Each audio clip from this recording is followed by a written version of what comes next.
This week on the Spike and Jones podcast. Hey guys, welcome back to the podcast. This week, Spike and I talk about movies.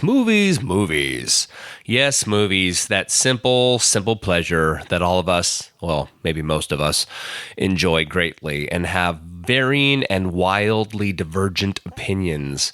So I'm going to keep it short, I'm going to keep it sweet, and I'm going to say dig this week's Spike and Jones podcast because it's pretty much all about stuff I like. Thank God Spike likes it too. With that, rock and roll! Ladies and gentlemen, this is Spike and Jones.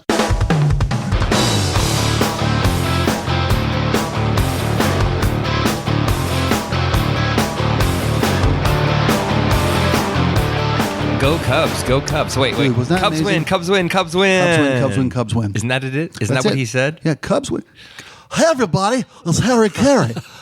Listen, Rob, did you know that the last time the Cubs won the World Series, cars had not yet been invented? People actually walked to their Wrigley Field, which also has been invented. That's outside pitch to Jones. I think that was... I loved Will Ferrell's Harry Carey. Yeah, hey, everybody, it's me, Harry Carey. Did you know that the Cubs are actually going to play in the Super Bowl? It's really they voted we're going to replace the Bears in next year's Super Bowl. Everybody. Oh my God, That's a good job. I was so bemoaning last night the fact that I wasn't going to be able to do phoners around the country today. That's Harry Carey. Hey, Miami, how are you? This is Harry Carey, the Chicago Cubs WGN Radio Network. You know what I've discovered is... Don't forget, Thursday night is family night. Families get in 4 tickets, 4 popcorns, 4 cold, ice cold Coca-Colas for just $1.95.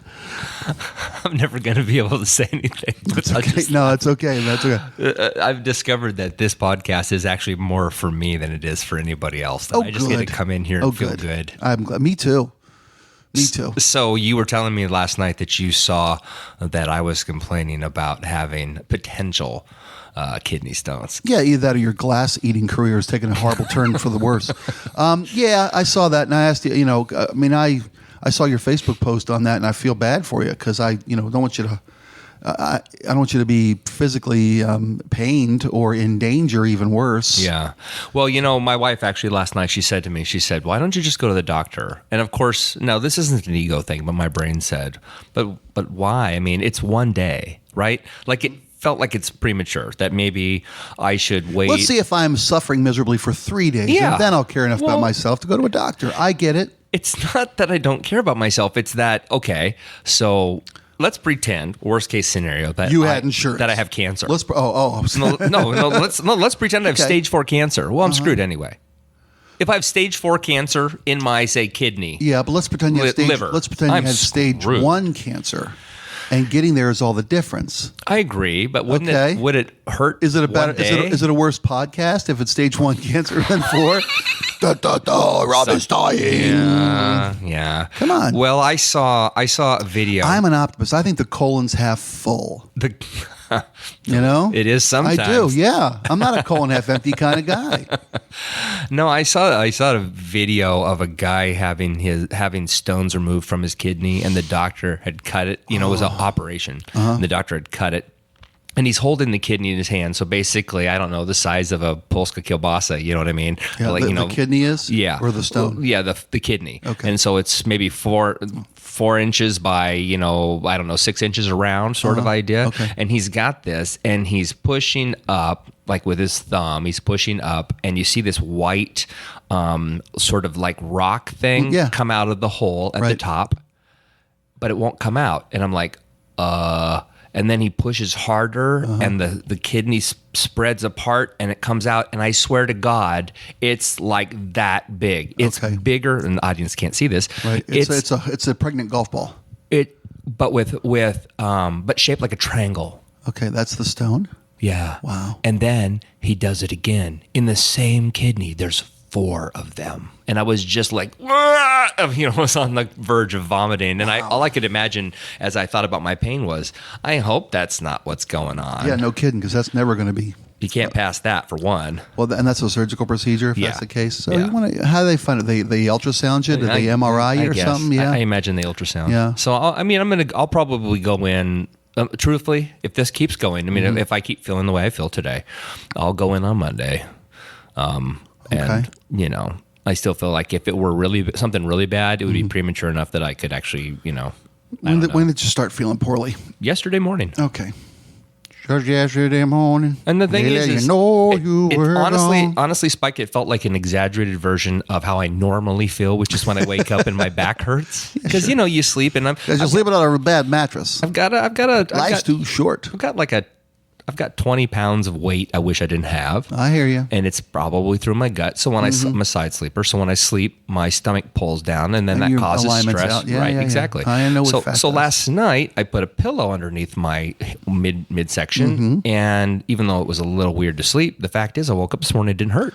And I was like, okay, so you found so it is a back issue. Yeah, okay. So rather than lose weight, we'll just put a pillow under your gut every night. It's like instead of getting your muffler fixed, let's just put a coat hanger around that. Yes. And keep going down the road. Yes. That's exactly it. I can't wait. White trash. You don't even know it. I'm so pathetic. Okay. So we clearly didn't have anything to say about the Cubs. I got tons to say about the Cubs. Say something about the Cubs because, as you know, I'm kind of a mid-lane sports guy in general. So the Cubs win was bad for baseball. And how so? How so? Who's the sad sack now? I mean, first it was the Red Sox, the curse. Now, okay, Cleveland's the cause celeb for the sad sack of sports. I get it. Sure. But they won their LeBron championship over the Cavs, right? Believe land, all that happy horse. Right. That was amazing. Yeah, it was fun. And it was great to see the Cubs win. I loved the city's relief. Yeah. If you want me, remember, this is a city that had Michael Jordan and 6 Bulls championships. This is the city that had the Bears. Yeah. And what shuffle was it? The 1985 Super Bowl shuffle. Oh yeah, the Super Bowl shuffle when they destroyed the Patriots. Yeah, you bet. Yep. And the fridge. Yep. That was when I lost all respect for the Bears organization, though. By the way. Yeah. When they didn't let Walter Payton score in the Super Bowl, and they ran William Refrigerator Perry's fat ass in when they were up by 48 points or whatever. Yeah. How do you not let Walter Payton score a touchdown in the Super Bowl? You suck. Yeah. You suck as a head coach in an organization. Yeah. I mean, come on. Marketing. Sweetness. This is Sweetness who gave his life to that team, who toiled under horrible Bears teams for a decade and didn't get to score in the Super Bowl. Come on. Yeah, he was a James Brown of football. I don't see the connection. He felt good. You knew that he would. What was? Well, no, it's just that he was a legend. He kissed himself. Oh, there you go. Okay, James. Okay, okay. I wasn't going down some weird black road or something. Not that there was some unfulfilled element of James Brown that I was unaware of. No, because there's that unrequited respect for Sweetness. No. The Cubs was so much fun to watch that. Excuse me. It was a very, very, very well played series. Mm-hmm. Both teams were excellent in the series. It wasn't a series of buffoonery or bad calls. I hate bad calls in any sport. Even when I'm a beneficiary, I hated that the Seahawks lost last week because of some horrible officiating. Yeah. I hate that we beat the Falcons because they probably should have called pass interference on Sherman. Yeah. But that's a tough call to make, and you hate to have referees dictate the ball game itself. Right. But when Golden Tate caught the ball against Golden Tate still, by the way, that was the right call, and I will argue that till the day I die because if you know anything about football, what defines a catch? What does it take? Possession. And what? What dictates possession? Possession in bounds. Right. With what? Keep going. You got this. 2 feet on the ground. 2 feet on the ground. In college football, 1 foot in is correct. Is a reception. Right, which sucks. In the NFL, 2 feet is a reception. Uh-huh. Well, the reason we didn't win against Saints last week was because Jermaine Kearse got 1 foot down. Oh yeah. Okay, so when they went up in the air, the defensive back for the Packers had the ball first, and Golden Tate had his hands in there. Right. Okay. He stripped it. They came to the ground together. Right. That guy got there first. It was an interception. He never touched the ground with sole possession of the ball.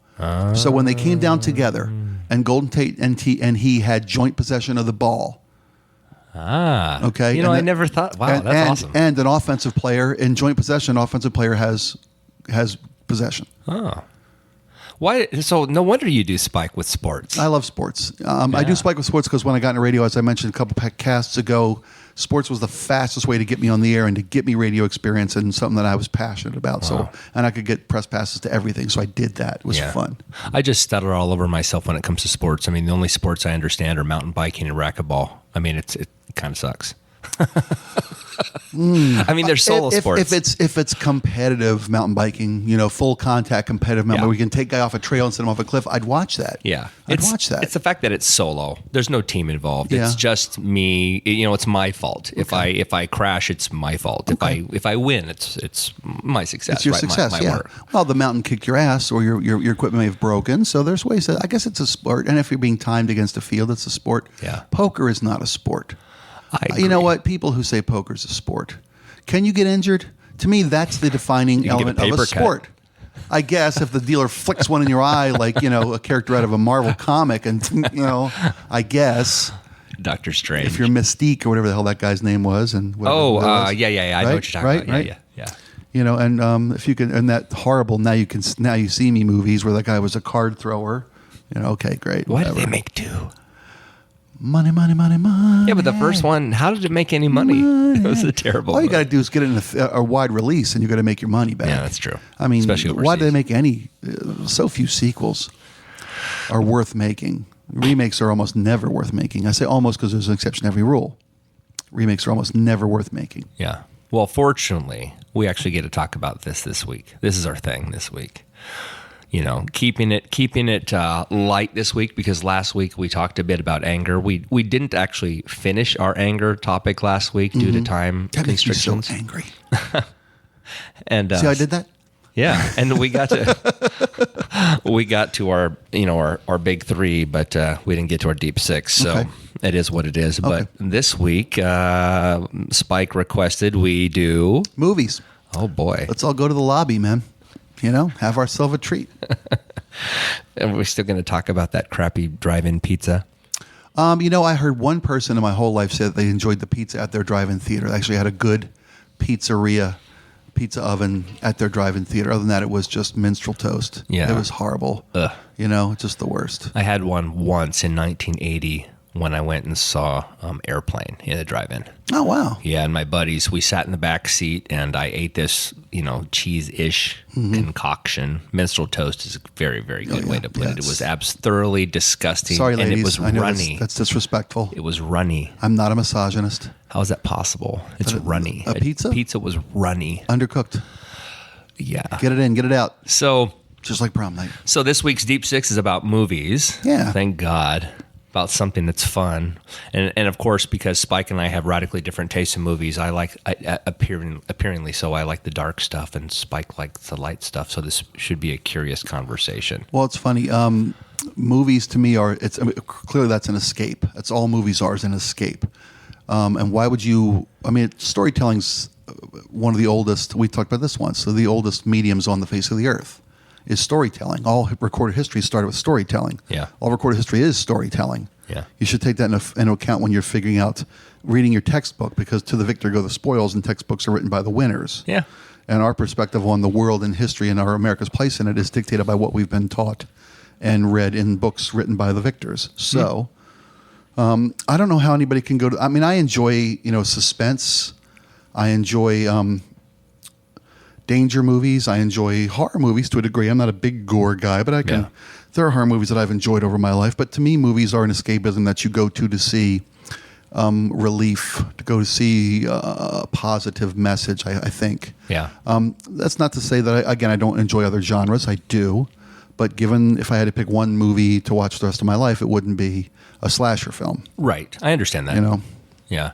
For me, movies are an escape, and it's not so much that they are an escape to the dark side. I know, it probably feels like that a bit, especially when I talk about the 6 movies. I think, if I had to pick 6 movies, I would pick these 6 to start. Okay. And everything in me tells me that, so I have a sort of a darker sensibility, but I like the idea, the escapism into a realm that I don't have to actually live in. Okay. Right. So for me, the fascination is I like movies that make me go, whoa. Okay. Right. Sure. I love joyful. There's a voyeuristic fascination with worlds that you'll never have to worry about. Except 8mm. I don't like movies that accent the darkest elements of human nature. Yeah. And keep you there. And that's all they're there for, is to just shock and and disgust people. Yeah, torture porn movies like Hostel and stuff like that. I've actually never watched it because I don't need to watch a movie that makes me feel why would just anybody terrible. want to do that? Why would anybody want? I admit to watching that though. I get that a guy takes a girl there so she'll cuddle up close and you can scare her and then be her hero. That's cool. Sure, I get that. Do you watch movies repeatedly?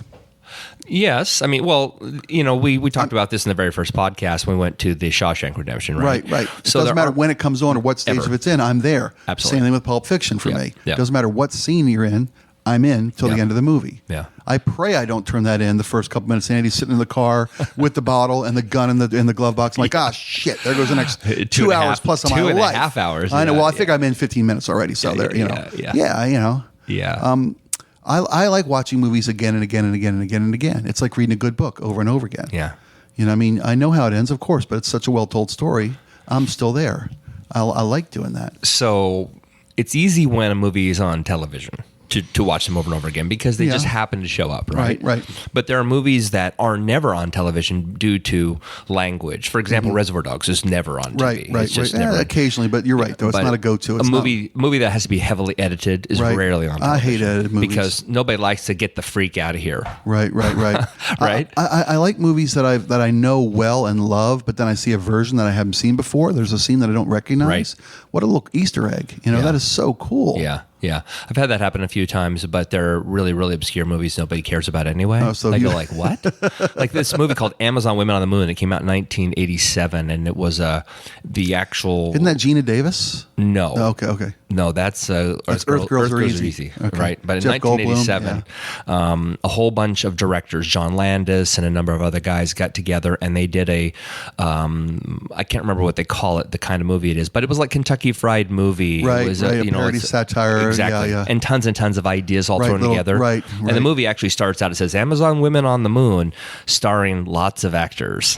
Which, so you know what you're in for. Yeah, you know what you're in for. And I saw that in the theater, and that was one of those movies that even though it's for the most part, it's actually pretty terrible. There are sequences that are so brilliant, it just absolutely Same wills thing, out of... You mentioned Kentucky Fried Movie, same thing. Right. A compilation film of a genre hack. Right. Yeah. And so when I saw that on TV, maybe, I don't know, 20 years ago, I thought, I'll watch this. I haven't seen this in a long time. Okay. I had seen it maybe 3 or 4 times in the theater. I loved it that much. Okay. So when I'm watching it on TV, all of a sudden I see the scene I've never seen. I'm like, what the heck? And then I realized they had edited out my favorite part of the movie because it had lots of bad language in it and they couldn't show it on TV. Okay. So they had this backup scene to fill the spot. And it made me so sad. Yeah.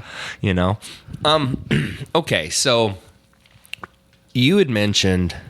because I actually wrote down 6 movies that every one of them is going to make you sad, I'm sure. Okay. But I wrote down 6 movies that just absolutely appealed to me. You could not live without these movies. I would take all 6 of these to a desert island with me. Okay. And I know one of yours because Which is? You mentioned it. It's a Wonderful Life. Absolutely. It's your favorite movie. Top of the list. Absolutely. Gotta be. By far top of the movie. Yep. Right? Yep. And Pulp Fiction, maybe number 2 or 3. I don't know if I'd put it up in the top 3. It's a go-to. It's got to be there because if you're stuck on an island with 6 movies, you got to have some variety. Right. I don't know. It's funny. It's like, what's your favorite song? I mean, we talked once about the movie High Fidelity with John Cusack. Right. Top 5. What's top 5? Well, for what occasion are you? Blah blah blah. There's different moods dictate different media, different movies, different songs, whatever. If I had to pick 6, well, let's not just say what are my top 6. Let's take one and say why. Right. Yeah. It's a Wonderful Life. To me, it is the consummate. Get over yourself. See the big picture. You can overcome this movie. It is the perfect, it's all going to be okay. Don't sweat it. You've, you reach you touch so many people. You're bigger than you think you are. Problems are smaller than you think they are.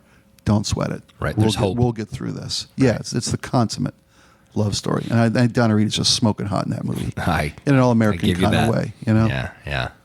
Yeah, that's fair. It's what's great about it is it's lovely and it's hope-filled, but it's not maudlin, right? You don't look at it and go like, God, I mean, it's so, like saccharine and right.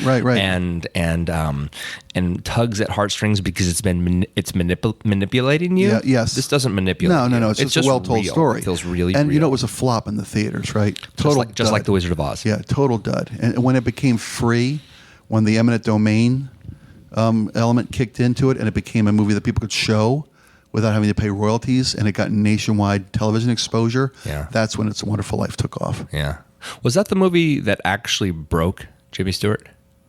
I don't know. I've never heard that story, which is I just embarrassing. Kind of wondered what did. What do you mean broke him? Well, broke him. I mean, and not broke him as in hurt him, but made him. Oh, made him famous and well known. Truly made him the biggest star in the world. Was it the first? Was it the first Capra film he did? Because Mr. Smith Goes to Washington was. Yeah. I think It's Wonderful Life was probably the first one. But I think of Henry Fonda for some reason. Which I know is not right. What do you mean? With Mr. Smith Goes to Washington, I always think of Henry Fonda, but it is. It's Stewart. It is Stewart. Yeah. So it has to be. I guess that's probably a silly point. So I'm going to go with something new. All 6 of my choices are actually, let's see, I'm looking at my list, with the exception of the one I mentioned before. So I'll go back to the original. So for me, my number 1 was Apocalypse Now. Ooh.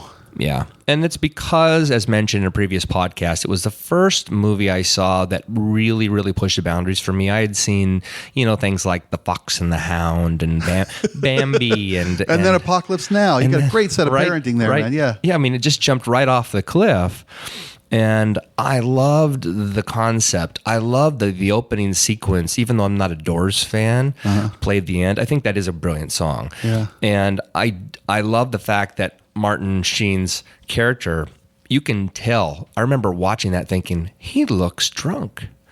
And he really was in that scene. He really does break his hand on, cut his hand on the glass. It really is his blood. He's rubbing all over his face. And I remember just going like, oh, this is so terrible. Why is this happening?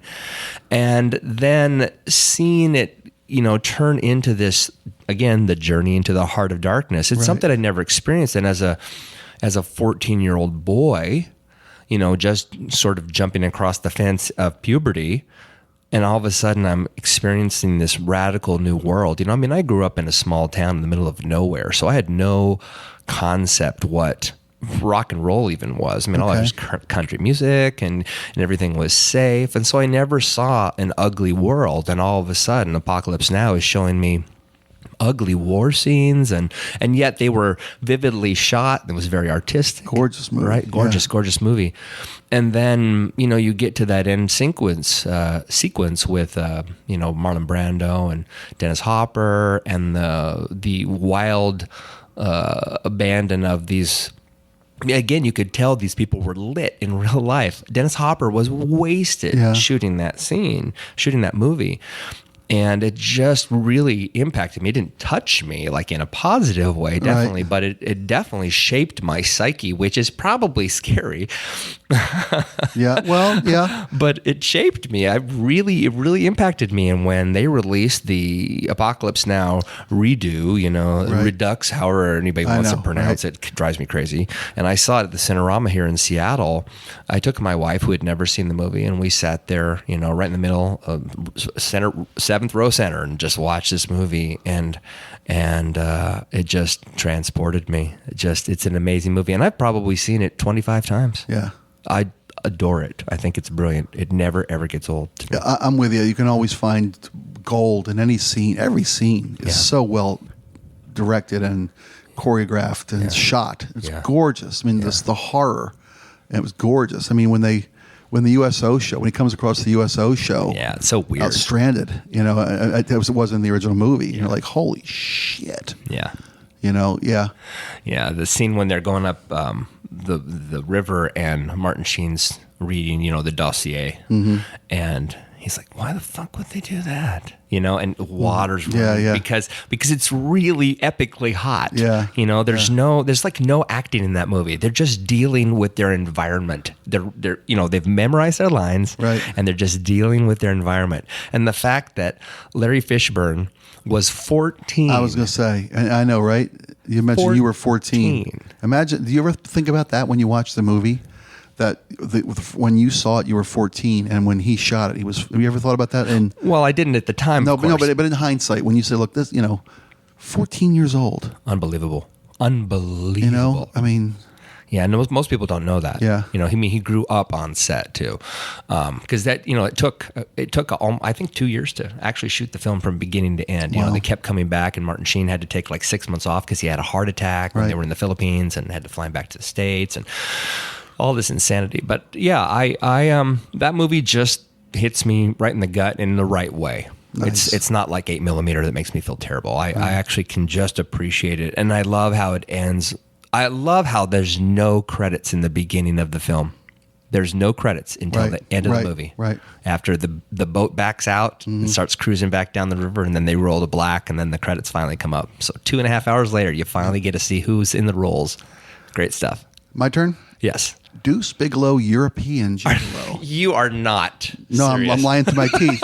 We talked about how do sequels get made. There's your case study. What the fuck were people thinking? Although I did enjoy the first Deuce Bigalow movie. I thought it was really clever and well done. I've never seen it. Oh, it's funny. It's a funny movie, but it's a one-trick pony, as all Saturday Night Live themed movies are. Yeah.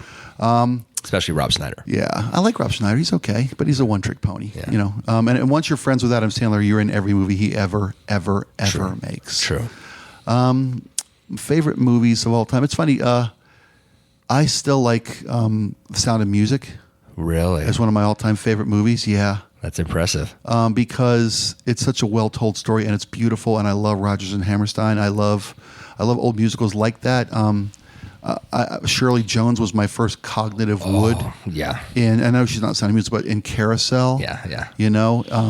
Yeah. She was a Rodgers and Hammerstein girl. Oh yeah, she came up in that. That was Julie Jones was her character, and I got to meet her once, and confess to her that she was my first cognitive wood.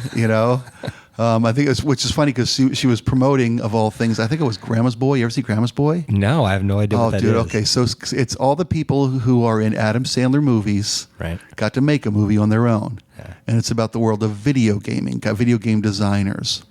And you'll recognize everybody in this movie from all the Adam Sandler movies that they've been in. They're all his buddies from all the Adam Sandler movies. It's the chauffeur from The Wedding Singer. It's the football quarterback from The Waterboy. It's everybody from all the Adam Sandler movies. And Shirley Jones plays a nymphomaniac, just not a nymphomaniac, but a slut. Well, I hear she's a nymphomaniac in real life. Slut of a grandma. Have you read her book? I have not yet. I don't want to soil my memory or my fantasies about Shirley Jones.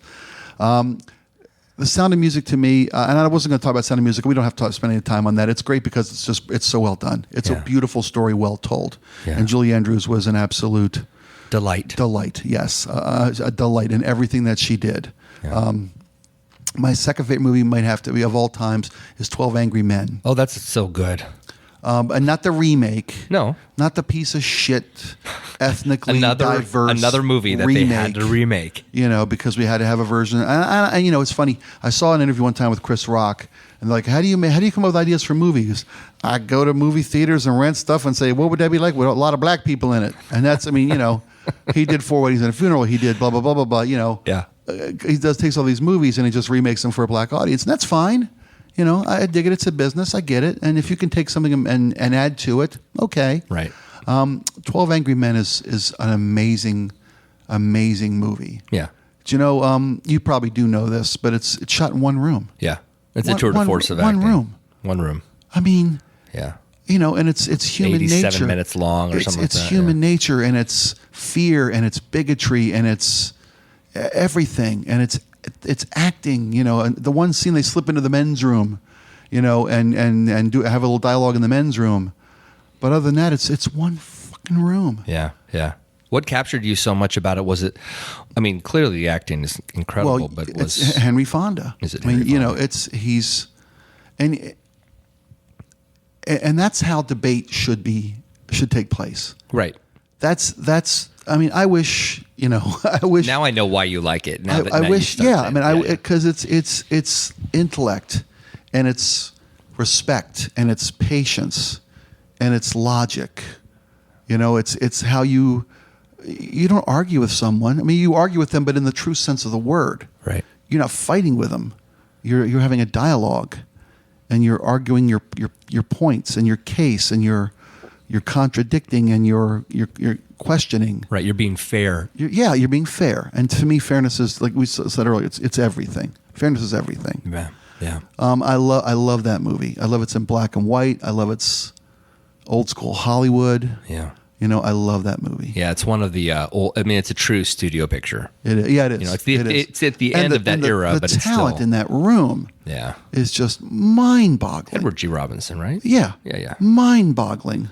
Yeah, so good. You know, you were talking about Apocalypse Now. The talent in that movie. Yeah, Jesus. Yeah, it's the, you know, not to go back to my turn, but Apocalypse Now was almost. It felt like The Godfather part Vietnam, basically. Yeah, like if they followed Michael off to war one time and saw what he went through. Right. Yeah, that's an excellent point. It was just like they took all these incredible people. I mean, Coppola definitely knows how to do it. Absolutely. And who directed 12 Angry Men again? It wasn't Capra, was it? No, I don't think it was. And I'm not. Maybe I don't know. DeMille. Frankenheimer. I don't know. I'm not that much of a movie savant to know what directorial styles and shit. I'm not a savant. I'm not savant like in my love of cinema. I'm lazy in my love of cinema. Keeps me on the couch.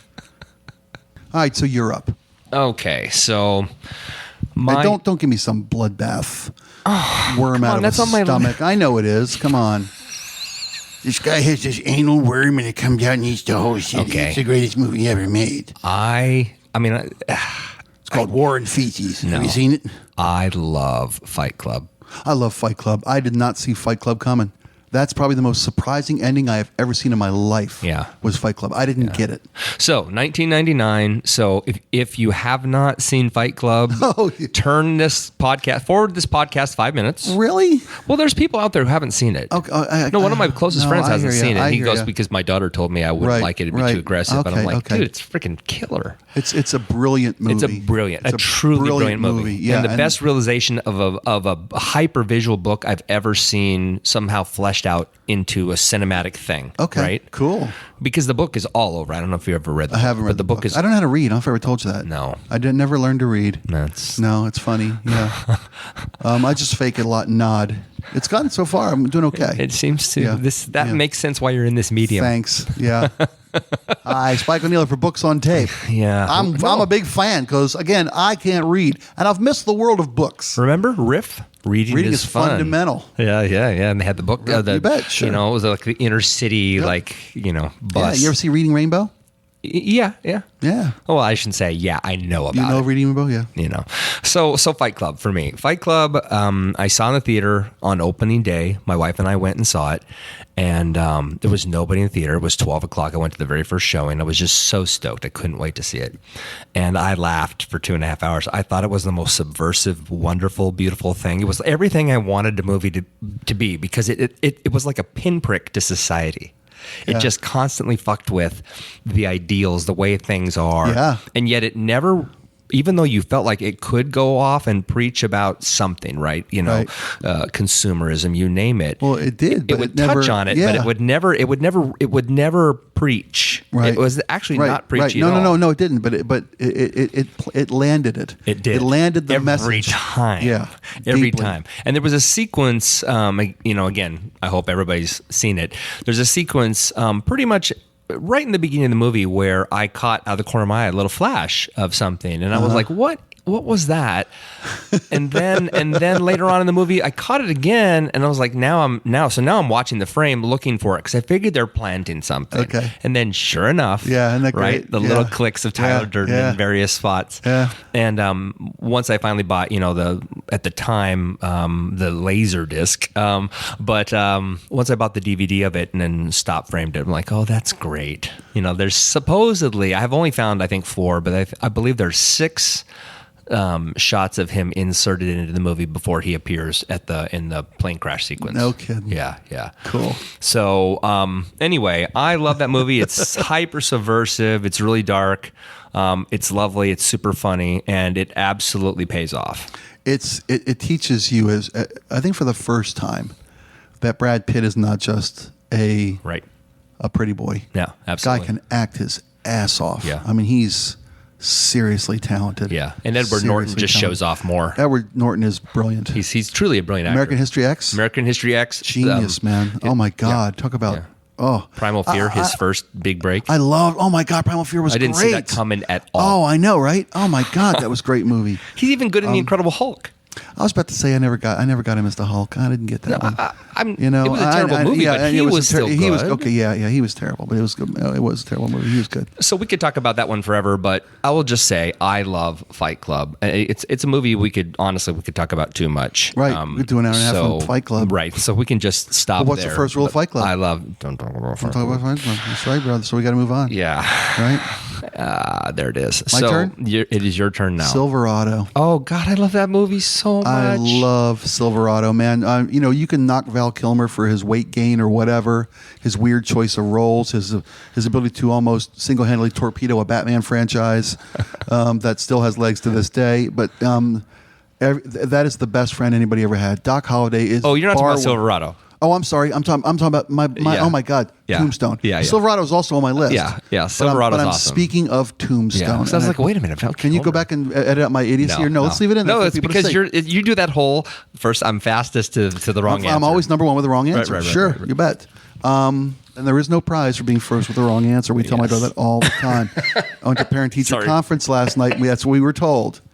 Darby has to just take a minute. Don't be first with the wrong answer. There is no prize. I speak of Tombstone. Yes. Tombstone with Kurt Russell, Val Kilmer. Incredible. Sam Elliott. It's great. Sam Elliott is so good. Oh. And that's Bill Paxton, not Bill Pullman, for you folks who get him confused at home. Correct. But Dana Delaney's in that movie. Billy Bob Thornton's in that movie. It's all for good a very stuff. small, tiny little role, but it may be one of the best westerns ever made. Yep. Silverado is right up there too. It's a brilliant western with an amazing cast. Silverado's a little more of a feel-good movie. Silverado's totally a feel-good movie. Because the bad guys get their shites in the end. Yeah. Big time too. But the bad guys in Tombstone are fantastic. Yeah. They're evil. Just fantastic. They're the cowboys. They're the first organized crime. Even from Robert Mitchum's narration in the beginning of the film is beautiful Western. Yeah. Beautiful Western. Yeah. And Val Kilmer is the best friend, best movie buddy, best wingman in maybe cinematic history. I agree. Maybe cinematic history, and your Kurt Russell is I'll be your Huckleberry. You're a daisy if you do. I mean, I see people walk around the streets with I'll be your Huckleberry shirts on, or I love that people love that movie so much. Yeah, it's great stuff. It's a great movie, and Kurt Russell might be the best flawed hero in Western. I mean, that's saying something because Westerns, the flawed hero, that's the bedrock of a great Western. Yeah. Yeah, there's sequence the Man when Shot Liberty Valance, High Noon, they're all, the flawed hero. Yeah. No, So absolutely. there's a scene you were... No, I'm sorry. Yeah, I didn't mean to interrupt you. No. I've done it too. The total count is still 17-1, me interrupting you, so you've got some catching up to do. Well, sweet. I'm ready. I take the challenge. It's at the OK Corral, and he's standing there in the rain, and the lightning is going on. I don't remember the line he quotes, but basically I remember thinking, wow, this is really, really over the top and so awesome. Yeah. When the wind takes the scarf away. It's so great. Yeah. Oh, my God, that's a great cinema. And they're all in the and who's what's his name? It escapes me. Church, right? I don't remember. Peyton. What's his name from Wings? Oh, it is Thomas Hayden Church. Thomas Hayden Church. Yeah, Thomas Hayden Church. Yeah, I think of him from Sideways. Okay, yeah, brilliant in Which Sideways. Is awesome. Brilliant in Sideways. He's in there in the OK Corral, and everybody's all nervous and calming down, and Doc throws him that wink. Yeah, it's like what? Yeah. Oh my God, I love that movie. Yeah, Tombstone. I could watch Tombstone, and I have watched it dozens and dozens and dozens of times. A lot of us don't think about the implications of what Doc did either. And granted, who knows what Doc really did in real life at the OK Corral? Right. But in that sequence in the movie, the idea in that era of a man winking at another man was similar to the Shakespearean, I thumb my nose at you, sir. It was so offensive. Well, what Doc did was, he didn't. If we don't fight these guys now, we're going to fight them. Right. Let's he just get got this it going. shit over with. Yeah. He just lit the fire. Right. Let's go. I call. You know, I see your raise and I'm calling you. Yeah. What do you got? Yeah, You know, that's it's just great a stuff. brilliant movie. Yeah. And sidebar though, Tombstone. I mean, I'm sorry. See, I did it again. Silverado. Yes. Silverado. Sidebar. Silverado is great. Did you know that Costner was auditioned for the role that Scott Glenn got in that movie, The Older Brother? You know, I didn't know that. Costner auditioned for that role, but they liked him so much they gave him Uncle Jake. Yeah. They gave him Jake. It's a great movie because it features everybody before they really broke. Danny Glover. Yeah. Right. Yeah, right. You know, it was right. before The Color Purple. Right. You know, it has Kevin Kline before Kline he is broke. Kline is so out of character. Yeah. For what you expect Kevin Kline to be able to do, and he's so great in that movie. Yeah. You know, I love that movie. Was it Brian Dennehy, not Brian Cox. Yeah, Brian Dennehy. He's He's great. And always a bad guy, except in FX. That was like this one good movie. Yeah. Okay. So I don't want to step on your chicken there, but do you have anything else you want to share about that one? No. It's just one of those movies I can watch again and again and again. Okay. So I'm going to change tone here, and I'm going to say Departures, and I guarantee you haven't seen it or don't even know about it. Mm-mm. So Departures won the best. Is that where Tom Hanks was stuck in an airplane or airport for 3 days? No, that would be. I'm just messing with you. That's pretty good, though. Canceled Departures. Departures is a Japanese movie. Okay. And it won the best foreign film, I want to say in 2011, 2012. An Oscar. So an Oscar for best foreign film. And it is the most heartbreaking and extraordinary, beautiful movie I've ever seen. Really? It is unbelievably powerful. Subtitled or English? It's subtitled because it's in Japanese, and it's the idea in Japanese culture. I might have shared this before, but in Japanese culture, schooling is A1, right? That's the most important thing. You have to have a direction, and you typically follow what your parents or culture pushes you into, right? So that's why the country is populated with so many engineers and doctors, etc. Okay.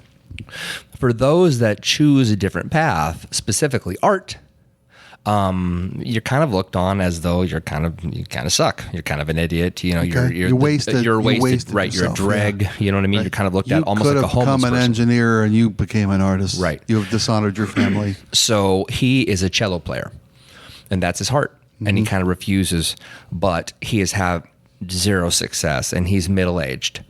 And his wife tells him he needs to find a job because she just can't be in a relationship with him anymore as an artist. He has to get a normal job. And the only job he can find, which again, culturally, I didn't know this, but I learned this being married to a Japanese woman, that culturally, one of the worst jobs anyone can have that's equatable to being a garbage man is being a funeral basically like a funeral director, where your job is to prepare bodies before they are incinerated. Okay, it's like a mortician. So yes, but in Japan, they do this. They still do this. They pretty much burn everybody's body. They just don't limited real estate in Japan. Right. No, I get it. Culturally, that's what they do. But before they do that, they do a presentation for the family as sort of one final Buddhist mourning session. Okay. And what they do, I swear to God, this is true. I didn't believe this for the life of me. But what they do is they have the body on the floor on this mat covered with a sheet, so like a modesty sheet. Mm-hmm. The family sits there, and then they have this person come out. So the man in the movie plays this person who comes out and basically decorates the body prior to being burned. That's his. What is that? Somebody's coming in. Hey. Yeah, come on in. No, it's okay. No, Veronica. We can stop. What's up? No, I'm looking for somewhere to have lunch. Oh. Sorry, we're taping some. some. That's all right. Go ahead. There's lots of other places. Reminder. We have our first guest. Ladies and gentlemen, Veronica from CBS Radio. I'm trying to do you. I can't even do everybody. Hey, everybody. Hey, everybody. It's Veronica from the front desk. Veronica, what'd you think about that big World Series win last night? I just realized Jimmy Fallon, when he does that and we're back thing, and we're back, is actually taking it from Will Ferrell doing Harry Carey. Probably so. Wow.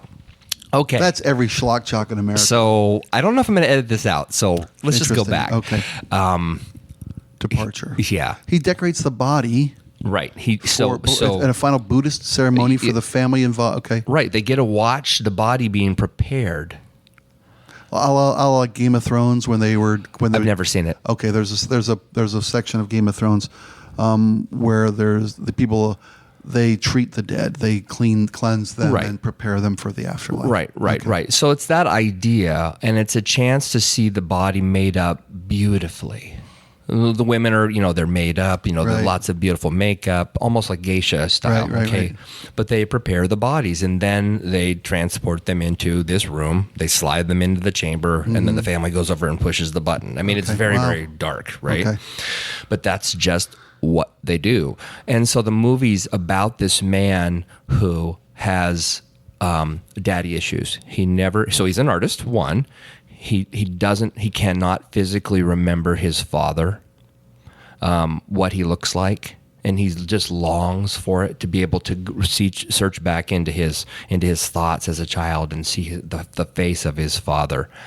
And he's working this job, and he starts to fall in love with the job, and he realizes how important this job is, because he's providing a resource to these families that have lost all hope. And yet this is an honorless job in the culture? Correct. It's thought of like taking out the garbage. Wow. You're touching a dead person.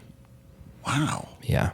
Cool. And it's incredible. Oh my God. And so I don't need to give anything. I'm not going to give anything away, but if you think about it hard enough, you can figure out eventually where it goes. But ultimately, it's a love story between him and his wife, and about discovering each other inside of this job that is looked on so negatively. And it's gorgeous. It's just gorgeous. A true love story. Absolutely. Okay, cinematic sidebar.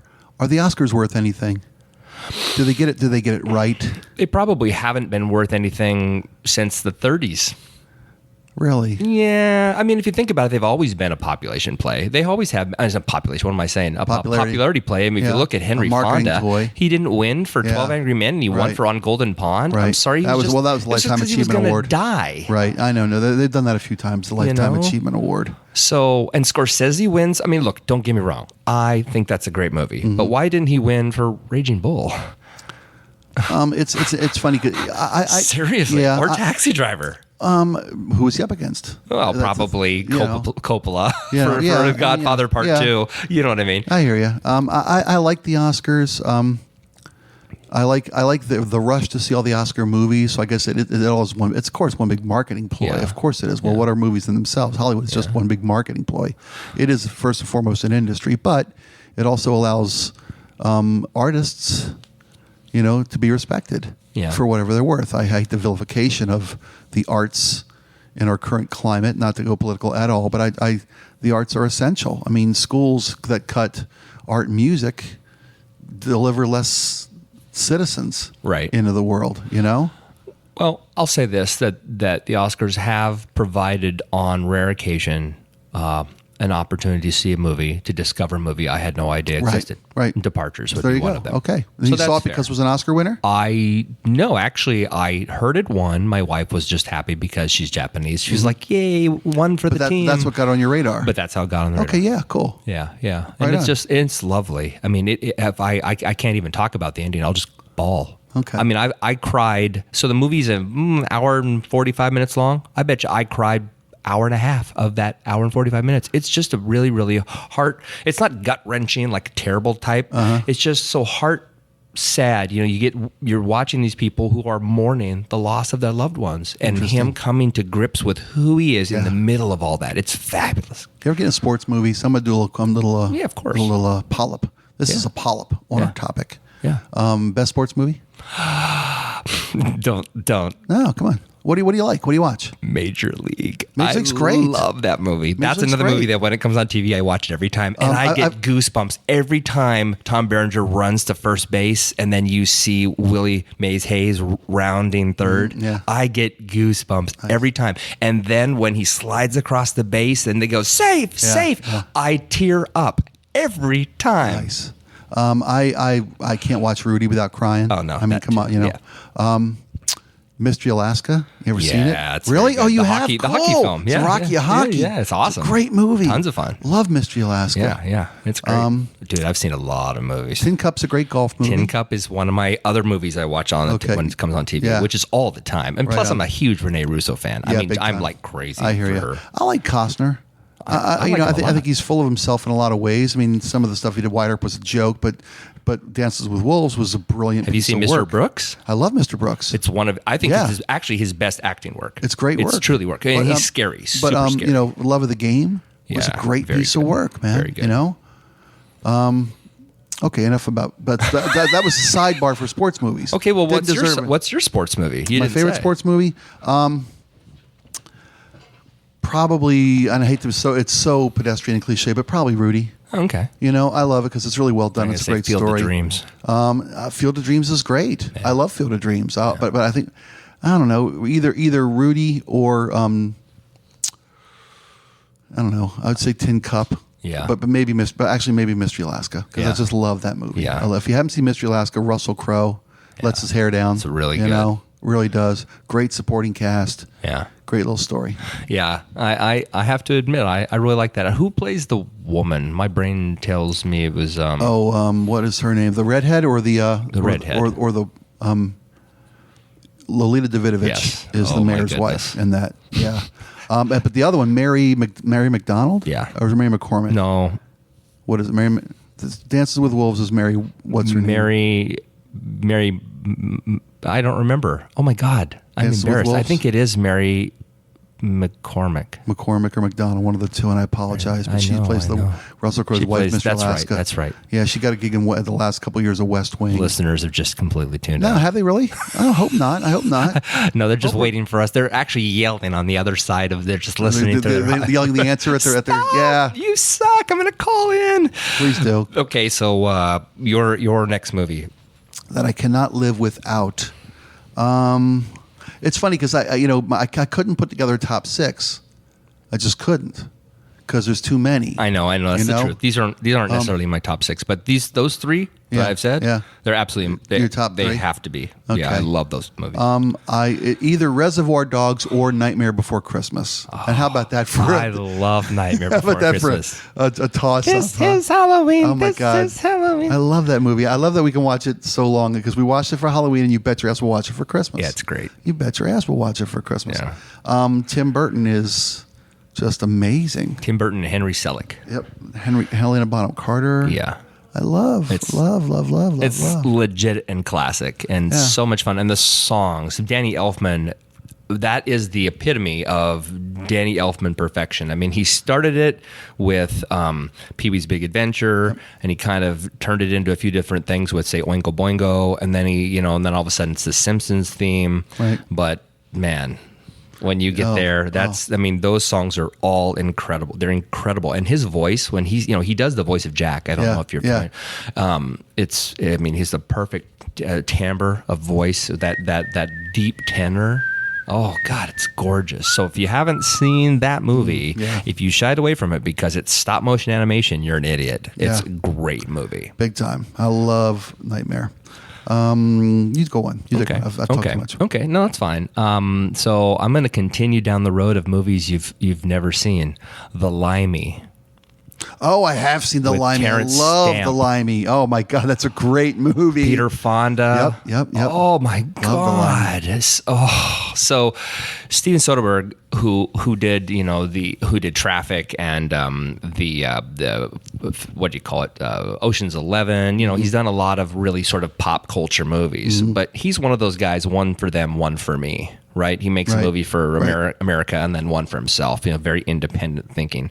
And The Limey, which I'm sure most of you have not seen or even heard of, is a film he made in, I want to say 98, came out in 99, with Terrence Stamp, the best British actor there is. And it's an incredible story about a father coming to redeem his daughter's death at the hands of what he believes was the Los Angeles music scene. And it is phenomenal. Yep. It is a brilliant piece of work, man. And it's shot in a way very Quentin Tarantino-esque where front and back is not necessarily the order. No, right. Right? It's an incredible, perfect movie. It's a perfect movie. Yeah. And when he... and it's funny because when I was trying to go through this preparation for this, just kind of, what do I love? What can I wouldn't have thought of that, but it's really an amazing piece of work. It's amazing. And there's a scene, I'm not giving anything away, but when he comes out of the factory, out of the garage door after he's just done something, and he says, "You tell them I'm coming. I'm coming." It's just brilliant, and I get goosebumps every time. I love that movie so much. Can we talk about Shawshank? I know we've delved into it a couple times, but Shawshank's that movie, like I said many times, like I can't pass it by, no matter where it is. I've heard somebody else was supposed to be Andy Dufresne. Really? They wanted somebody else for Andy Dufresne. I didn't know that. Yeah, and I can't remember who it was that I heard. I'm thinking Hanks, but that can't be right. It might be right, but it can't be right. Well, I mean, it seems like a logical fit to me. Yeah. A very likable, sort of general. And Tim Robbins, that's his coming out movie. I mean, that was... Yeah. And he's just amazing. Yeah, he's perfect. Amazing in Shawshank. He actually made me look up the word obtuse. Obtuse. Yeah. Or about being obtuse. I didn't know what obtuse meant when he said it. And I remember thinking, it's like, you're being obtuse. I was like, that's a new word. Nice. It's a great movie. And, I'm not a big fan. Of course, it's not a revenge drama at all. But there is an avenge aspect to it, right? The idea of achieving something regardless of however anybody else wanted to hold you down, the thumb on your life. And everybody gets their just desserts. In Shawshank? Yeah. Everybody gets exactly what they deserve coming. Except maybe for Brooks.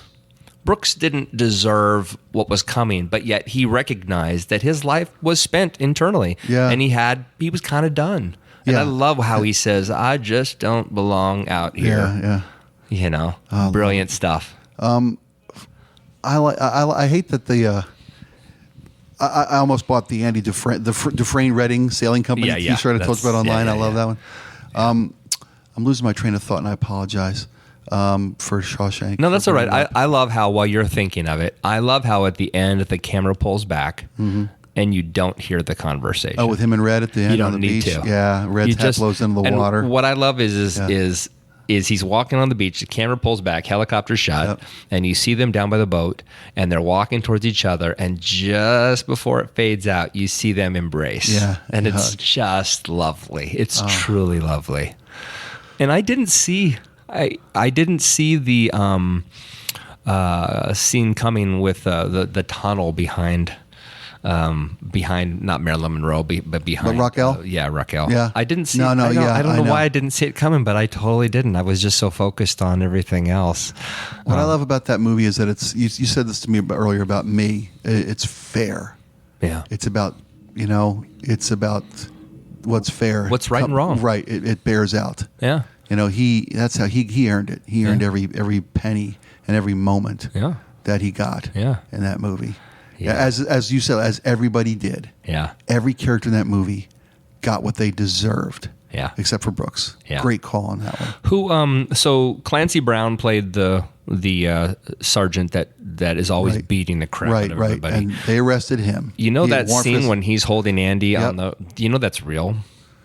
There is no wires. There's no bag. There's no bag? There's no bag. You're kidding me. How did they shot it up on the rooftop? He signed a waiver. You trust your wife? He signed a waiver. Oh, shit. Yeah, that said if he drops me. Oh, my God. I can't imagine. So that terror in his face is absolutely real. Wow.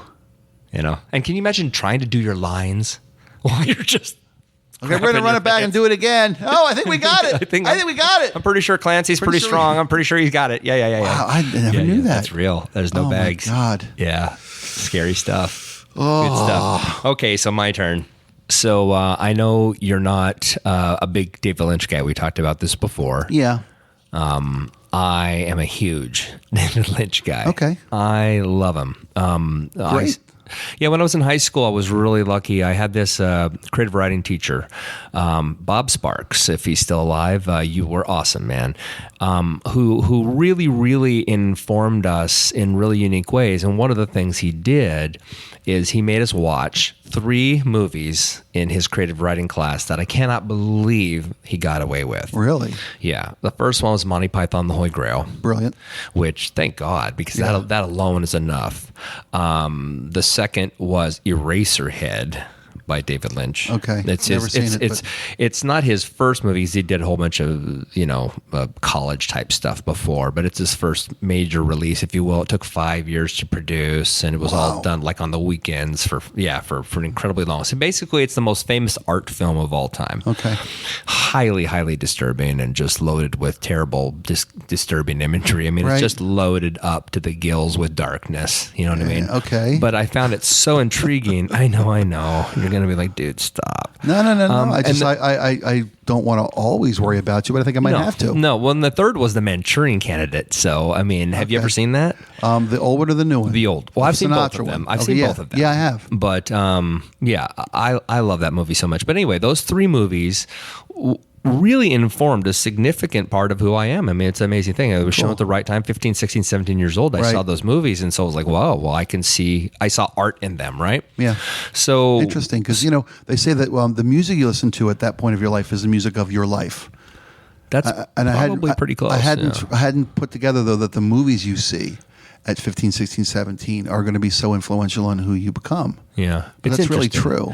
It's funny, though. I mean, I can't see a plane without singing Danger Zone. I can't pick up a volleyball without wanting to take my shirt off. I just can't. And a high five. I got a high five. I got the need for speed. High five goose. I do, man. I got the need for speed nonstop in my life. It's interesting you say that, though, because for me, musically, so I had been like 8 to 12 would have been the years that really, really impacted me. Yeah. So that was everything from, as I mentioned before, the Beatles to bands like Sad Cafe. I mean, even in my early youth, my parents, they didn't do it on purpose, but they found ways to accidentally infuse my life with fringe stuff, music, movies, you name it. Cool. I mean, from a small town, though. That's cool. Well, yeah, because I think it's because my mom she's a singer. Mom's an incredible singer. Really? Oh my gosh. I mean, mind-blowingly good. Like, wow. Yeah, like should have been famous, but famous, really extraordinary singer. And I don't think she was trying to live her life vicariously through me. Is that a way I put it? Is that the correct way? Yeah. But she recognized my musical talent and desires, and so she infused that with this stuff, right? Cool. And so everything from Marilyn McCoo and Billy Davis Jr. to sure, you bet. To I don't know, Ohio players like we were talking about a couple weeks ago. A little bit of everything. Anyway, with a digression in place now, going back to David Lynch, Eraserhead really hit me, and then I saw on HBO, of all places, I saw The Elephant Man. And so that movie really, really touched me because it's very heartbreaking, very sad. It's that true story. Incredible acting. But it wasn't until his later years when I saw a movie that I think is actually his best work, regardless of the fame he had with Blue Velvet or even with Twin Peaks. It's Mulholland Drive. I love that movie, actually. I really do. It's phenomenal. Yeah, it's a great piece of work. And it's actually not difficult to understand if you look at it in an absolutely inverse way as traditional movies are thought of. In other words, it's not a beginning to end movie. Mm-hmm. It's actually 2 movies butted up against each other with... See, I know it's triggering you. Oh, yeah. It's 2 movies butted up against each other. The first movie is false reality. The last movie is reality. Interesting. That's what it is. Yeah. It's a Mobius strip. It's been flipped upon itself. And so her character, please, I hope you guys have seen this because it's 15 years old now. I get it. But Laura Herring and oh my gosh, Naomi Watts, right? And Naomi Watts, thank you. Play potentially star-crossed lovers. Yeah. Where there's you're just hoping that's how it turns out. Right. But that movie, it's a really unique love story, but what I love is there's this deep, dark, confounding mystery in the middle of it that says, what is identity really? Because the movie's about identity or the lack of identity. Like these people don't know who they are. You know, one of them has amnesia and the other one is choosing to believe something different. Yeah, I love that idea. Yeah. And I love how there's this weird, love story infused in that. And then it's actually in verse, but it's also fraught with peril, like this underlying theme that Hollywood is evil and there's danger around every corner. Right. And the monster behind the dumpster. I mean, it's insanity. Yeah. And yet it's gorgeous and perfect. Yeah. And that movie just really speaks to me. I can watch it over and over and over again, and I discover something new every time. So I highly recommend it. Nice. Old Man in the Sea? I've never seen it. Spencer Tracy? Oh, see that. Yeah. Yeah. It's another one of those. It's just a character. First off, it's Hemingway, so it's a story. Right. It's a story. Stories. Right. Butt to butt. Yeah. Right. But yeah. it's a brilliant piece of work. Wow. It's just Spencer Tracy. The storyline of An Old Man in the Sea? Not much. I mean, I know a little bit about it, but it's a fisherman. I always thought it was a Hollywood sort of retelling of Moby Dick. See, I mean, I truly don't know. No, it's a fisherman who lands a big fish and he almost dies in a small boat, and he chases it out and tries to bring it back to shore. I mean, it's like he's almost a joke in the village, a little fishing village, but he gets the fish of his life and the struggle to get it back to shore. And not to give away the ending of a book that's 100 years old, people. Yeah. But I mean, it's just so well acted. And I love. I mean, I guess old Hollywood's kind of my thing. You're getting from a reoccurring theme. Yeah. I love Spencer Tracy, Katharine Hepburn. I love those movies. I love Humphrey Bogart. I love Maltese Falcon. Yeah. It's a great movie. Were you into the war movies, like Fighting Seabees? You bet. John Wayne stuff? You bet, man. You bet. As a kid, well, like again, movies were escapism. Yeah. If you got enough money your folks took you to the movie on a weekend, yay. I mean, thank God. Yeah.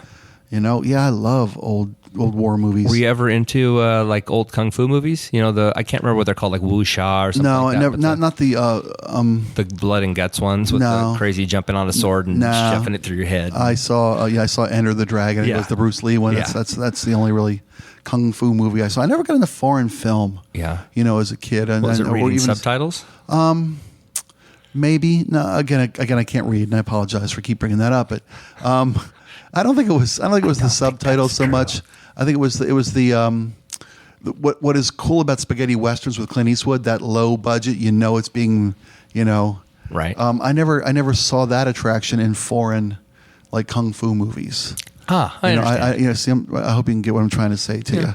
Well, culturally, it's wildly different. Yeah, it is, and I guess there was an uncomfortableness with the cultural aspect of it that I wasn't really willing or again, I go to the movies to feel good and to escape a little bit. I didn't want to work very hard watching a movie, and even those are right.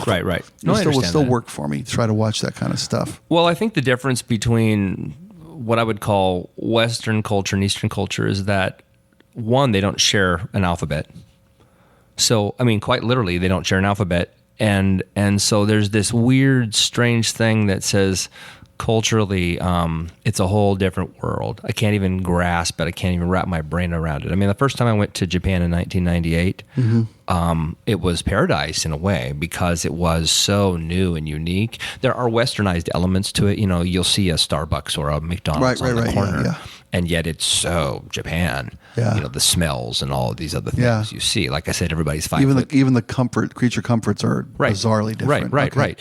Yeah, I mean, green tea ice cream and and octopus flavored hamburgers. I mean, just crazy stuff. Or that you would say is crazy, but that's just part of daily life. So that's normal. Yeah. I don't know where I was going with that. I lose track all the time anymore. Because I take you off the road. I grab the wheel and go off a cliff with you. I think it might be a little bit of that. There's this weird mental acuity thing that's happening to me. I'm starting to think that, word to our listeners, I'm starting to think that I'm on the early stages of Alzheimer's, that I literally am losing my mind. Well, as long as you don't start feeling like you have kidney stones, because that's clearly the second sign of Alzheimer's. Yeah. You know, it's losing your train of thought and then sharp pain in your lower back.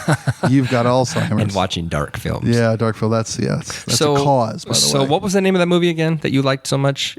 Into the Sea? What was it called? Old Man in the Sea. Old Man in the Sea. The Old Man in the Sea. I have to watch that. And it's Spencer Tracy. Yeah, Spencer Tracy. It's a great piece of work. Okay.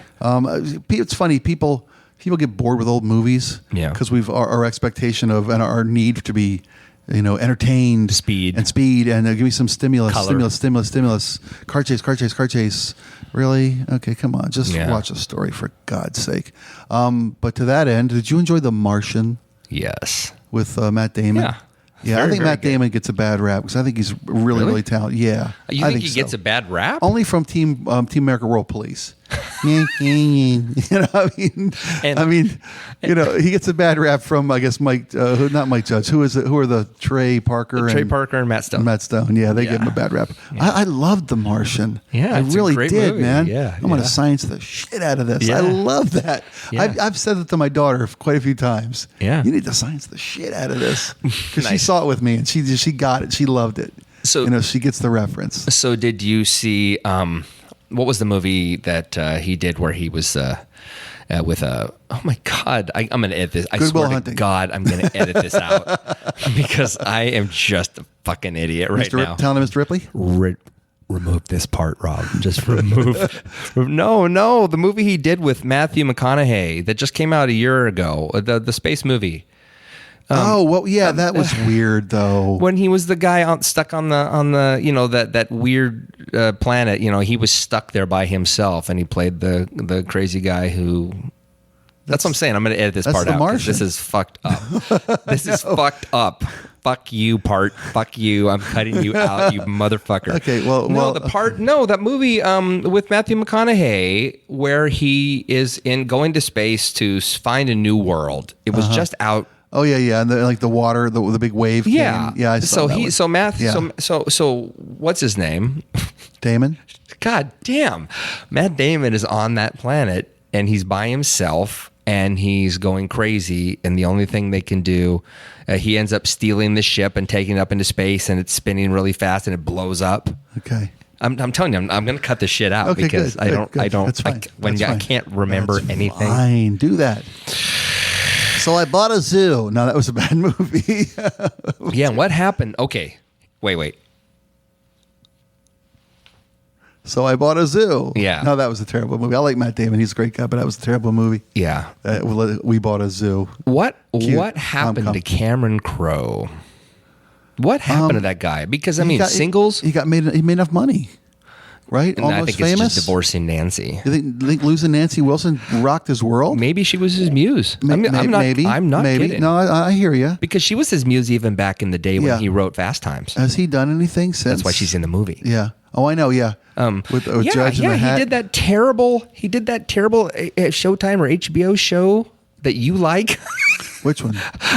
Roadies. I never seen. I thought it was you that was telling me that. My wife has seen it. That show sucks. Really, my wife's seen it, and she kind of liked it with my daughter's bad. Is that Cameron Crowe? Yeah, he wrote it and directed it. And he's trying to relive Almost Famous. It's terrible. It's terrible. No, it's terrible. Spike, don't waste your time. You catch lightning in a bottle, and you move on. Yeah, don't go terrible. back. He did his own sequel. Ugh. Yeah. So don't watch it. I won't. I appreciate the heads up. But let's talk about. Can we take a sidetrack off movies real quick and talk about great series on HBO? Ooh. Of the newest. The long form movie. That's what these things are turning into. Yeah. They really are. I mean, I've seen some amazing stuff. Yeah. You like Shameless? Okay. So I don't have Showtime, or I think I told you this. I don't have TV. Okay. I know about Shameless. We'll edit this part out too because I don't want you. No, it's now. Yeah, we can do that. Now it's on Netflix. Right. And I have it saved in my queue as something I'm going to check out. And I really like William H. Macy. He's brilliant in this movie. So I do want to check it out. I haven't seen it, but all the good stuff is on TV now. It really is. You know how that happened, by the way? The Shield. I blame The Shield. No. That's the best show ever on television, I think. How this happened was reality. I blame the Kardashians. And when I tell you why, you'll get it. When TV figured out that they could make money without budget, when they could just put 18 clam dips on an island, tape them for 3 months, edit it down, and make one guy look like an idiot and one guy look like a hero. Yeah. reality TV eliminated the need for writers. It got cheap. So writers were devalued and they were sent away from network television. That was about the exact same time that other media, Netflix and the paid channels realized, oh, we'll take all your writers you got. We'll take them all. Up their game. Yeah, and they were released from the constraints of writing for networks. Yeah. And they could write without borders. Yeah, that makes sense. So all these great series came to be. I would also think that with the, those shows like you said, Survivor and the Kardashians, is that the cost to produce those shows is so much less. Yeah. That when they did produce a show, they could really up the ante. They could bring back maybe the great writer teams, because it's not all on paid channels. A lot of it's just maybe deeper cable like FX or AMC. Right, Breaking Bad, clearly. Right.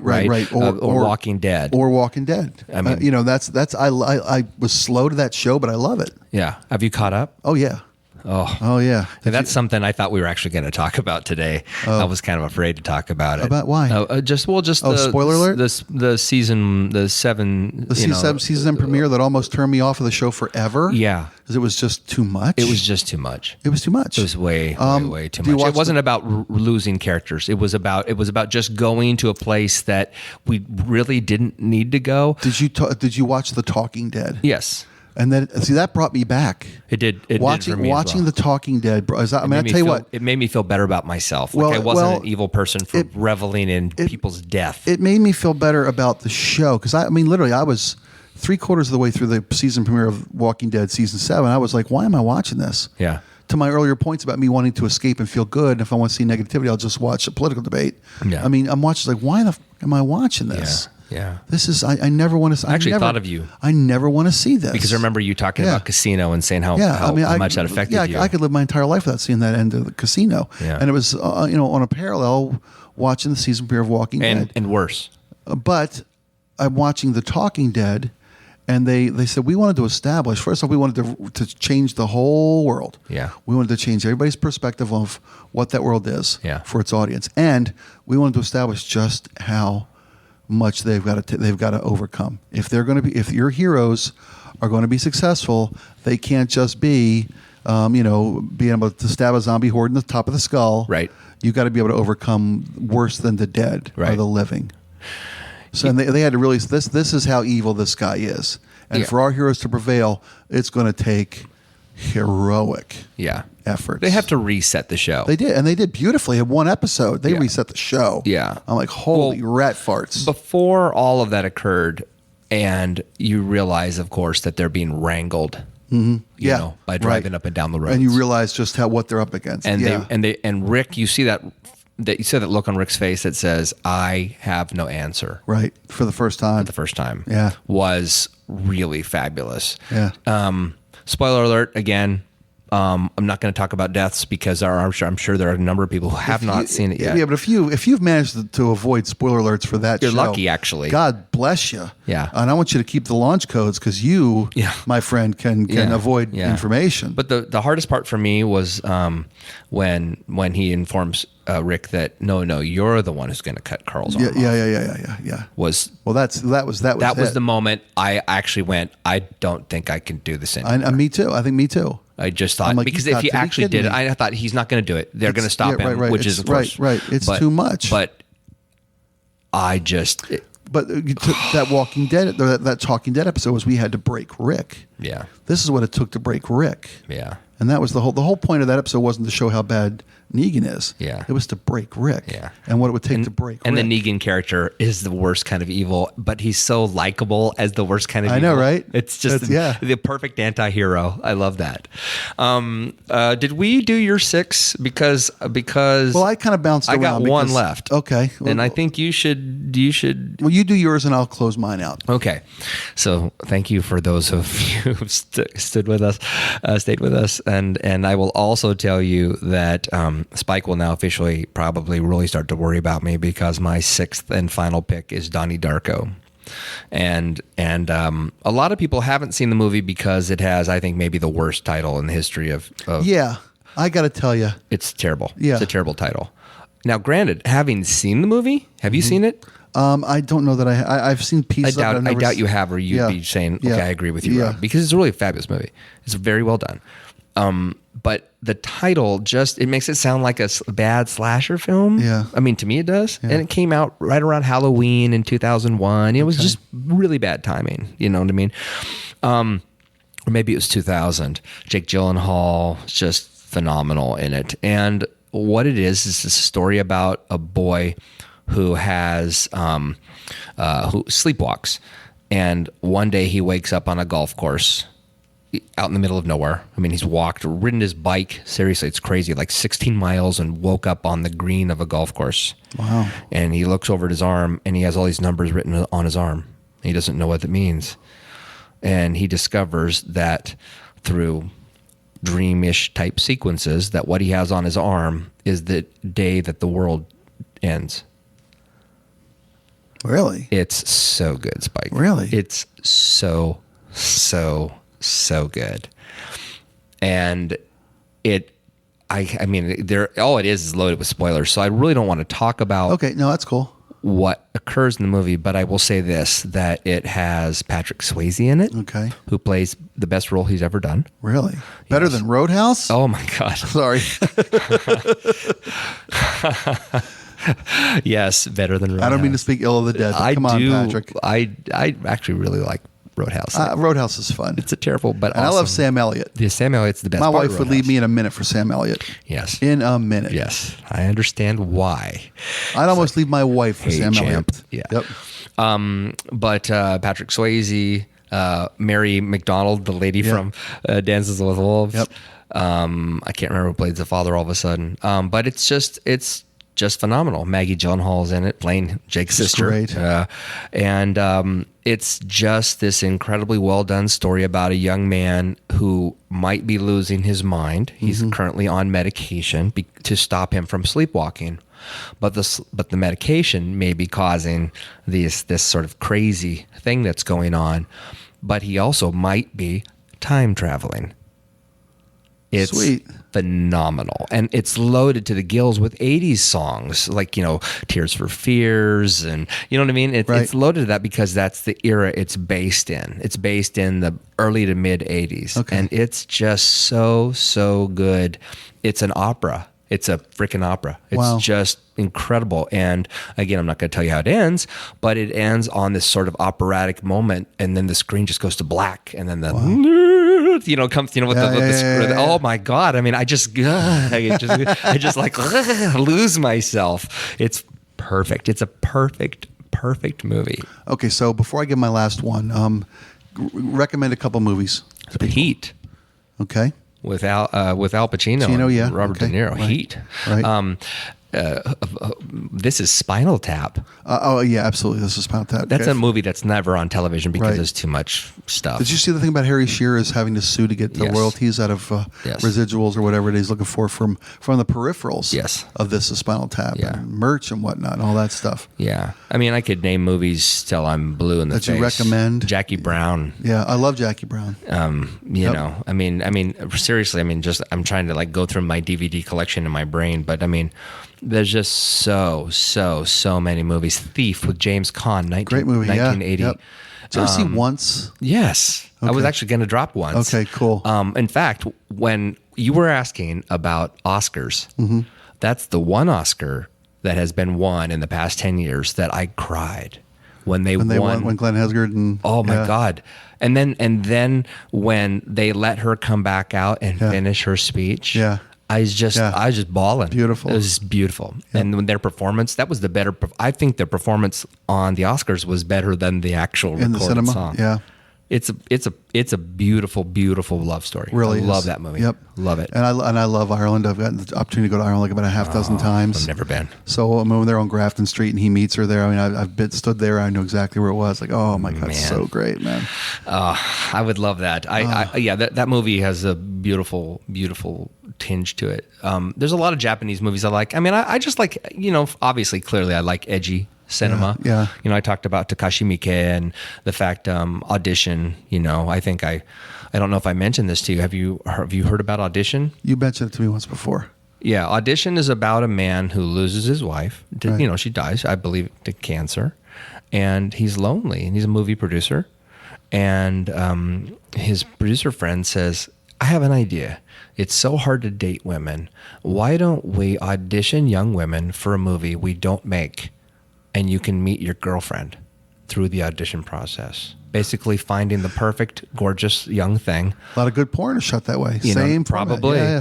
Probably. And he meets a woman, demure and, just very, very introverted, but very beautiful. Nice. All these things that the older guy would want to have, the cute little thing, right? Right. Now all hell breaks loose. Wow. And it's another perfect movie. Granted, it's a horror drama, if you will. Yeah. And so I would tell you, you probably would despise it. But for those of you out there who like your horror to be well written and dramatic, watch Audition. Okay. My recommendations are pretty table chair. Anybody who hasn't seen The Godfather, Crazy. come on. What are you doing? Shoot yourself now. What are you doing? Get out of Dodge. The Graduate. Oh, Go so make sure. I mean, right? They're old, but they're out there. Go Classics. find The Graduate, man. It's a great story. Yeah. My favorite movie of all time is Caddyshack, and I know that makes me beyond trailer. But Caddyshack is maybe 4 of the best comedic performances ever done. Yeah. All in one movie. Yeah. I mean, seriously. Rodney Dangerfield in Caddyshack is brilliant. Ted Knight in Caddyshack is brilliant. They're all playing their penultimate roles too. Yeah, they really are. And that movie was, shot. Harold Ramis's first real movie.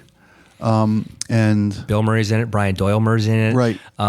Chevy Chase is in it. Well, it was getting Chevy, at the time with making Fletch, and he was the biggest, and Vacation. He was the biggest name in Hollywood. Yeah. And Bill had just made Stripes, he was about to explode.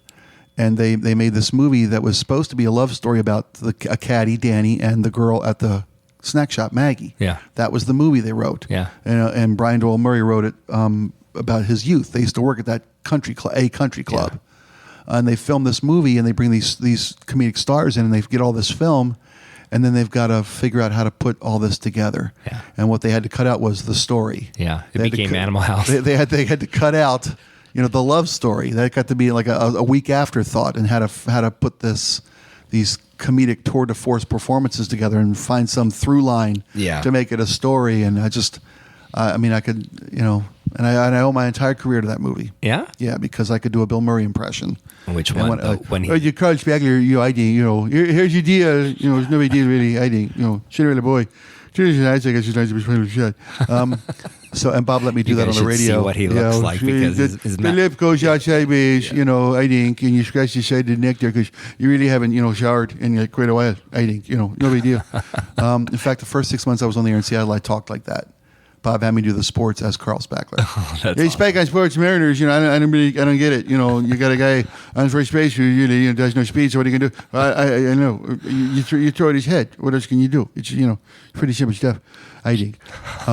I have to just stop and watch you because I'm like, holy crap, how do you do that? I was raised in front of a television. I was raised in front of at the movies. I was babysat by the boob tube, and nice. You get to learn to do voices. I Dream of Jeannie. Yeah. Barbara Eden. Yeah. Bewitched, I Dream of Jeannie, Brady Bunch, Gilligan's Island. Yeah. Oh, yeah. The good Hogan's TV. Heroes, all that stuff. Survivor, Gilligan's Island. Would you watch that? I'd watch that. Yeah. Marianne or Ginger. Well, that's the classic. What movie quotes those? I think it's Dazed and Confused, which is a much overlooked and brilliant movie. It's very good. I love those one-day movies. Yeah. Dazed and Confused, where he starts in the morning and at the last day of school, and it goes through the night till sunrise. Yep. Next morning goes, Matthew, all right. Yeah. And be a lot cooler if you did. There's a lot of talent in that movie, man. A lot of talent in that movie. Yeah. But they say, it's the classic, the Madonna or the whore. Yep. Betty, Veronica. Yeah. Marianne or Ginger. Yeah. Guys have to choose. Okay. Are you a believer that all movies are written by Shakespeare? All stories are a variation on Shakespeare's 7 He didn't get it all. No, he it's didn't just get like the Beatles didn't get it all. Right.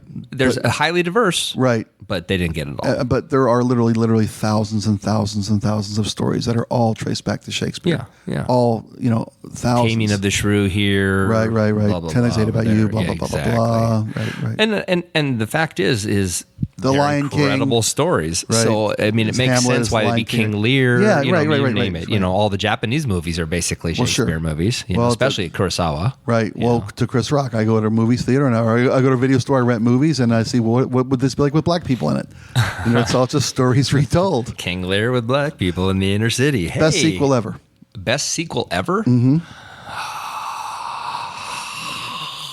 Sequel or remake? Oh, different worlds. Truly sequel. Oh, God. It's got to be Godfather Part 2. Yeah, cool. I mean, it is. kind of has to be. Yeah. And it's not just because it won the Oscar. It's really an extraordinary movie. It's a great movie. But if it weren't The Godfather, it's got to be something really silly like Friday the 13th Part 2 or something. Where you know what I mean, or Halloween 2 or something. Next Friday. Next Friday's pretty great. You know, I like the first one. I like Fridays, but Next Friday's pretty great. Sequels. So a lot of people would say Speed 2. No.